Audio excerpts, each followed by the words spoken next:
এর আগে শীতকালে লোকেদের গায়ে ঠান্ডা জল ছিটিয়ে কত লোকের এরকম সর্বনাশ করেছিস। এই বেরিয়ে বলছি তোকে খালি একবার ফ্রিজের জলে চান করাবো, তারপর ছেড়ে দেবো।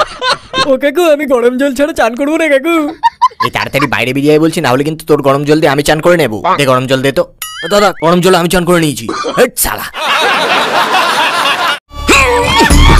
বলছি কি, আমাকে 1 গামলা গরম জল দেবেন, আমি চান করবো। তুমি আবার কে? তোমাকে তো দেখে মনে হচ্ছে 1 মাস ধরে চান করোনি। তোমাকে তো উচিত এক্ষুনি ফ্রিজের মধ্যে ঢুকিয়ে দেওয়া।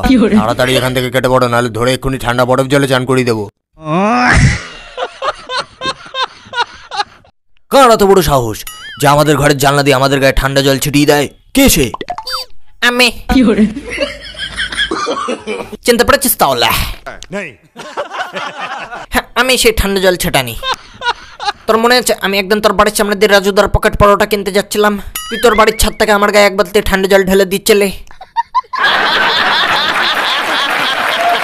এই রঞ্জিত মল্লিক, তুই চান না করে চান করুণীদের ডেরায় ঢুকেছিস। 1 বালতি ঠান্ডা বরফ জলে চান করিয়ে তোর প্রাণটা নিয়ে নিতে পারি, তা তুই জানিস?